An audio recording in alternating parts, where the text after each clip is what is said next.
Apa kabar saudara? Dimanapun Anda berada, saya percaya bahwa saudara selalu ingin mengerjakan yang terbaik.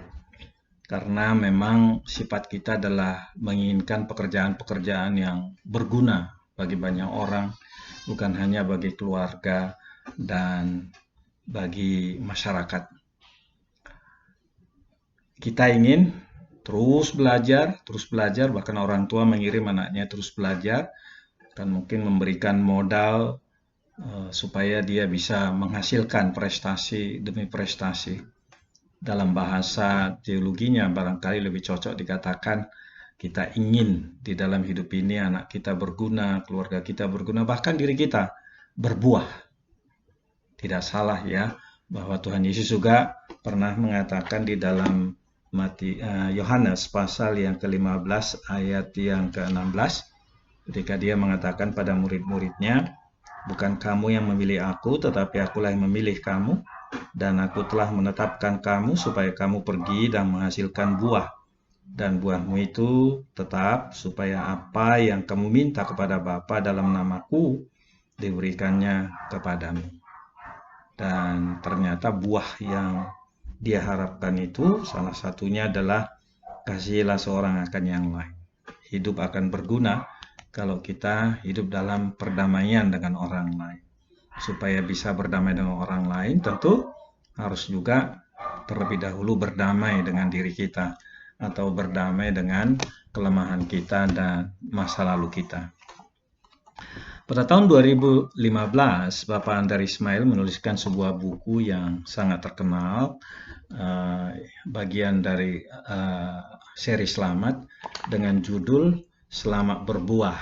Dia menuliskan 33 renungan yang sangat dalam bagaimana hidup bisa terus berbuah, membuahkan kehidupan sampai masa tua. Di pasal atau bab 32, beliau memberikan tulisan masih berbuah sampai tua. Dan memang betul bahwa sampai usia lanjut beliau, kalau beliau lahir 1940, itu berarti sampai 2015 beliau masih ingin terus berbuah, ya, menghasilkan karya-karya yang sangat cemerlang. Pada usia 75 tahun, dia hasilkan judul buku Selamat Berbuah. Dan dia memberitahu di dalam buku ini salah satu cara kita untuk membuat diri berbuah adalah berdamai dengan diri sendiri. Setelah berdamai dengan Tuhan, karena pendamaian kita di dalam Yesus Kristus dan Roh-Nya kemudian hidup di dalam kita menghasilkan buah roh. Ya, buah roh itu termasuk adalah kehidupan yang berbuah.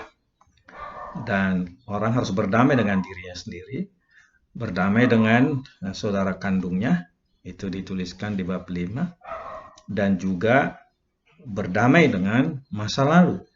Ya. Dan salah satu contoh yang dia tuliskan, orang yang bisa berdamai dengan masa lalu, bahkan musuhnya adalah Bapak Nelson Mandela, ya, mantan presiden di Afrika Selatan yang 27 tahun mendekam di penjara karena politik apartheid, ya. Dan orang-orang kulit putih pada waktu itu tidak mau orang kulit hitam berkuasa, sehingga tokoh-tokoh seperti Nelson Mandela dipenjarakan. 27 tahun mendekam, lalu kemudian dia bebas karena terus-menerus tidak henti-hentinya protes dari saudara yang berkulit hitam dan juga ditopang oleh politik secara dunia pada waktu itu. Lalu kemudian beliau bebas dan sekitar tahun 1994 terjadi pemilihan umum dan beliau dipilih sebagai presiden. Dan kemudian dia berdamai dengan mantan pemimpin sebelumnya, F.W. de Klerk, dan itu disaksikan oleh dunia bagaimana dia merangkulnya, lalu kemudian membenahi pemerintahan, dan beliau meninggal pada tahun 2013. Saudara, kemudian dikatakan juga bahwa kalau kita mau berbuah, kita juga harus memberi diri kita didamaikan dengan Tuhan.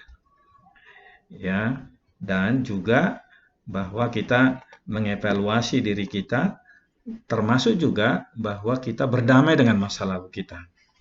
Dan memang betul dituliskan dalam bagian ini, masa lalu dari Pak Andra Ismail yang sangat sulit pada waktu mereka masih anak-anak, dan dia dibesarkan bersama saudaranya di Bandung pada masa, ya katakanlah masa sulit ya.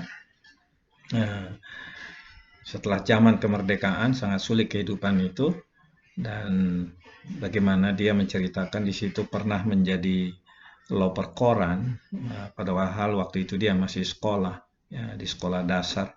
Betapa sulitnya kehidupan itu, dan dia merasakan beban kemiskinan dari keluarga. Tapi dia sudah berdamai dengan itu, dan bahkan mengatakan seandainya saya tidak menjadi penjual koran pada waktu masa sekolah dasar itu, mungkin saya tidak akan menghargai tulisan-tulisan, dan itu sebabnya dia tertarik menjadi penulis. Jadi dia memaknai masa lalu. Itu salah satu ciri orang yang berdamai dengan masa lalu, dan kemudian dia bisa menghasilkan buah-buah kehidupan. Saudara, di dalam Alkitab, kisah Hakim-Hakim pasal yang ke-11 menceritakan seorang tokoh yang penting di dalam sejarah Israel, dan tokoh itu bernama Jepta. Ya. Dikatakan di Hakim-Hakim pasal 11, adapun Jepta orang Gilead itu adalah seorang pahlawan yang gagah perkasa, tetapi ia anak seorang perempuan sundal. Ya. Ayah Jepta ialah Gilead. Juga istri Gilead melahirkan anak-anak lelaki baginya. Setelah besar anak-anak istrinya ini, maka mereka mengusir Jepta. Katanya kepadanya, engkau tidak mendapat milik pusaka dalam keluarga kami, sebab engkau anak dari perempuan lain. Maka larilah Jepta dari saudaranya itu dan diam di tanah Tob. Di sana berkumpullah kepadanya petualang-petualang yang pergi merampok bersama-sama dengan dia. Kita lihat laporan dari penulis Hakim-Hakim ini, Jepta itu orang Gilead, pahlawan yang gagah perkasa. Kepahlawanannya nanti dituliskan di ayat-ayat selanjutnya, bagaimana Jepta menghadapi Bani Amon. Ya. Kemudian Bani Amon mengalami kekalahan. Selama ini Bani Amon ini keras, kejam terhadap bangsa Israel, tetapi kemudian oleh kuasa Tuhan, roh Tuhan bisa memakai Jepta, lalu dikatakan menjadi pahlawan yang gagah perkasa. Dan kemenangan demi kemenangan diperoleh oleh dia. Tetapi satu hal yang menarik adalah bahwa ketika dikatakan, tetapi ia anak perempuan sundal dan memiliki ayah Jepta yang lemah. Kenapa dikatakan lemah? Karena ayahnya ini tidak berhasil mendamaikan dia dengan istri yang kedua, ya. Dan kemudian juga akhirnya dia tertolak di dalam keluarga. Nah, dikatakan bahwa Jepta ini anak perempuan sundal. Rupanya ayahnya memang ya membangun hubungan dengan wanita sundal, padahal dia sudah punya keluarga, dan kemudian Jepta ini tertolak, ya. Dan karena tertolak itu membawa luka di dalam hidupnya, walaupun dikatakan dia dibesarkan di kalangan petualang. Karena dia dibesarkan di kalangan petualang, itulah muncul sifat heroik pada dirinya, perkasa pada dirinya. Dan kelihatannya dia menjadi pemimpin geng. Kalau kita lihat di ayat-ayat selanjutnya, bahkan tua-tua Israel datang memohon kepadanya, karena dia punya kepemimpinan yang hebat, lalu memohon supaya Jepta menjadi pemimpin, mengalahkan kekuatan Bani Amon. Dan dia berhasil. Namun satu hal yang menarik adalah bahwa Jepta ini menjadi haus akan kekuasaan, haus akan pengakuan. Rupanya kalau orang belum berdamai dengan masa lalu, belum memaknai itu secara positif, trauma masa lalu, kepahitan masa lalu, atau penolakan masa lalu pernah dituliskan oleh seorang yang bernama Irene Hof. dia menuliskan di dalam buku ini tentang orang-orang yang pernah ditolak.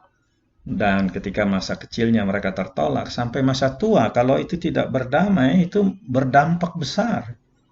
Dan bisa menggagalkan potensi-potensi diri yang hebat. Terjadinya rasa tidak percaya diri, terjadinya rasa tidak aman, terjadinya rasa persaingan di dalam diri.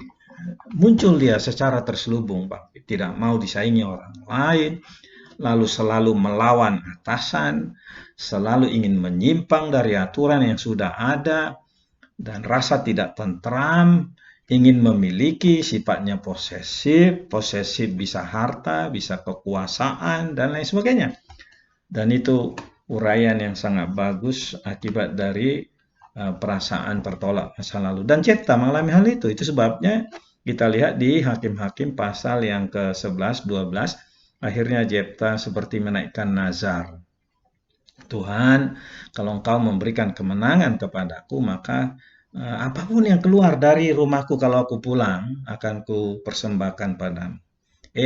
Menang dia, tetapi kemudian telah pulang, yang menyambut dia adalah putri sematawayangnya. Dan dikatakan betapa hancurnya hatinya, lalu kemudian karena nazar bagi dia tidak boleh diingkari, maka kemudian dikatakan di kitab Hakim-Hakim, dia mengorbankan putrinya. Padahal kalau menurut Taurat Musa, itu yang dikorbankan untuk persembahan pada Allah adalah hewan, setidaknya burung merpati. Tapi Jefta tega melakukan itu karena dia haus akan pengakuan. Artinya, untuk mengejar sesuatu, menutupi sesuatu yang masalah di masa lalu, bisa orang bertindak di luar aturan firman Tuhan, bahkan melanggar hati nuraninya dan nilai-nilai yang berlaku di tengah masyarakat. Pokoknya rasa bersalah, ya, haus pengakuan, itu tidak pernah dia diam. Karena apa? Karena mungkin dia belum pernah mengakui itu di hadapan Tuhan, ya. Itu sebabnya seorang yang bernama Solomon menulis buku The Rejection Syndrome, buku yang sangat hebat karena dia seorang ahli psikologi, dan dia menuliskan bahaya dari orang-orang yang mengalami penolakan. Sindroma itu bisa dirasakan oleh orang-orang sampai masa dewasa dan lanjut usia, dan mengganggu sekali bagi pekerjaannya. Kalau ada jabatan itu mengganggu dirinya dan tidak konsentrasi dia. Yang dia cari adalah pengakuan orang, bukan dia mengerjakan secara tulus pekerjaannya dengan seluruh hatinya, seperti apa dikatakan oleh Rasul Paulus di dalam Kolose pasal yang ke-3:23. Mestinya kita mengerjakan pekerjaan kita dengan tulus, seperti untuk Tuhan, bukan untuk manusia. Tetapi orang-orang yang mengalami penolakan, biasanya terjadi penyimpangan dalam dirinya, sehingga mereka mengerjakan segala sesuatu itu untuk cari muka di hadapan orang lain. Mengejar ini, mengejar itu, mewujudkan ini. Akhirnya yang dia cari adalah supaya orang lain mengakui dia, menghargai dia, menyanjung dia, memberi jempol kepada dia. Dan hancur hatinya kalau dia sudah mengerjakan sesuatu atau tampil di hadapan publik, sudah membuat performance yang bagus, tetapi pengakuan kurang, dan itu sangat melukai dirinya. Dan itu kemudian bisa meruntuhkan siapapun dia, entah itu pemimpin gereja, entah itu pemimpin lembaga, entah itu negarawan, di masyarakat, bisa kelimpungan dan akhirnya tidak fokus untuk mewujudkan misi, tujuan daripada institusi di mana dia berada. Begitu juga kita di dalam keluarga. Kalau misalnya suami istri masih haus pengakuan, harga dirinya rendah, itu sangat repot. Si istri selalu haus pengakuan dari orang lain termasuk suaminya. Atau si suami juga begitu, haus pengakuan dari istrinya. Kalau nggak dapat pengakuan itu, dia cari pengakuan di luar sana. Begitu juga barangkali istri bisa mencari pengakuan itu di luar sana dan bisa melakukan hal-hal yang merugikan keluarga. Dan ini jeleknya dengan apa? Kalau orang tidak berdamai dengan masa lalu. Bagaimana caranya kita berdamai dengan masa lalu? Karena itu pernah seorang psikolog, kayaknya mereka ini adalah psikolog dari Katolik sangat bagus menggunakan buku atau teori dari Erik Erikson tentang 8 tahapan perkembangan manusia. Dan kemudian dia bersama dengan saudaranya, nama beliau adalah Matthew Lin, Saila Fabricant, dan Dennis Lin. 3 orang mereka ini menulis buku yang sangat terkenal, Healing the 8 Stages of Life. Jadi kalau orang misalnya pada waktu dewasa mengalami trauma, pada waktu trauma itu terjadi usia 5 tahun, 6 tahun, bahkan ke 3 tahun, dan itu merugikan dia atau belum sempat itu diselesaikan, terselubung, selalu bangkit ke memori, dan saudara dikatakan oleh 3 orang ini, kalau kita di dalam Yesus, kita bisa mengajak Tuhan Yesus sebagai sahabat kita, tabib agung kita, menelusuri ruang-ruang gelap masa lalu yang menyakitkan itu. Apakah kita pernah dinodai di masa lalu? Sangat sakit memang. Kita pada waktu mengalami itu tak berdaya, dan kita pada korban, menjadi korban. Dan kita bisa meminta Tuhan hadir di situ dan kemudian menangis kita, meminta Tuhan Yesus menjamah. Dan menurut mereka, pasien-pasien mereka banyak yang sembuh. Ya, penyembuhan dengan melusuri lorong waktu, menggunakan doa, ya, imajinasi, karena Tuhan Maha Hadir, kemudian Tuhan Yesus baik, dan kemudian mengerjakan pemulihan. Dan saudara, di buku Rejection Syndrome, Robert Solomon mengatakan prinsip yang bisa diambil kalau kita mau lepas dari entah itu penolakan, entah itu kepahitan masa lalu, adalah pertama, menyadari kedudukan kita di dalam Tuhan Yesus Kristus. Dia pakai prinsip Galatia pasal yang kedua, 19-20, ketika Rasul Paulus mengatakan, dia katakan, aku telah tersalib, namun aku hidup. Bukan lagi aku yang hidup dalam diriku, tetapi Kristus yang hidup di dalam diriku. Aku telah mati, namun aku hidup. Tetapi bukan lagi yang hidup dalam diriku, tetapi Yesus yang hidup dalam diriku. Galatia pasal 2, 19-20. Kelihatannya itu sangat penting bagi diri Rasul Paulus, mengingat masa lalunya adalah masa lalu yang kejam, dan mengejar-ngejar orang Kristen, termasuk membuat Stefanus menjadi martir, dan itu bisa muncul ke permukaannya. Tapi dia selalu mengatakan, aku telah mati, namun aku hidup. Tapi bukan lagi aku yang hidup di dalam aku, melainkan Kristus yang hidup di dalam aku. Di Filipi pasal yang pertama 21 dikatakan, bagiku hidup adalah Kristus. Kalau aku hidup, Kristus yang hidup dalam aku. Dan kalau aku hidup memberi buah. Dan kemudian hari dia juga mengatakan, barang siapa dalam Kristus, ia ciptaan yang baru, yang lama sudah berlalu, yang baru sudah datang. Terus menerus dia tanamkan di dalam dirinya, memberi pesan. Kehadiran Kristus dalam dirinya menghapus, ya, menyembuhkan masa lalu dia. Kemudian hari dikatakan juga di dalam kitab Filipi bahwa aku melupakan apa yang di belakangku, katanya, ya. Di pihak lain Filipi pasal 1 ayat 21, bagiku hidup adalah Kristus, mati adalah keuntungan. Tapi di pasal yang ketiga ayat yang ke-14, 15 dikatakan di sana, dia berlari-lari, ya, terus melupakan masa lalunya. Bukan seolah-olah aku telah melupakan perolehan hari ini tersempurna, melainkan aku mengejarnya kalau aku dapat menangkapnya. Karena aku pun telah ditangkap oleh Kristus. Lalu kemudian dia katakan, inilah yang kulakukan. Aku melupakan yang di belakangku, mengarahkan diri kepada Kristus. Semua orang yang pernah mengalami kepahitan masa lalu, kegagalan masa lalu, trauma masa lalu, harus melakukan ini. Harus memandang diri mereka berada dalam Kristus Yesus. Roh Allah mendiami mereka karena mereka sudah percaya pada Tuhan Yesus Kristus. Dan mereka harus mensyukuri kehadiran Roh Allah. Lalu kemudian memberi pesan juga dalam hati mereka bahwa yang hidup dalam aku sekarang adalah Kristus. Dan Tuhan Yesus Kristus telah menyembuhkan diriku. Ia sendiri telah memikul dosa saya di dalam tubuhnya di kayu salib.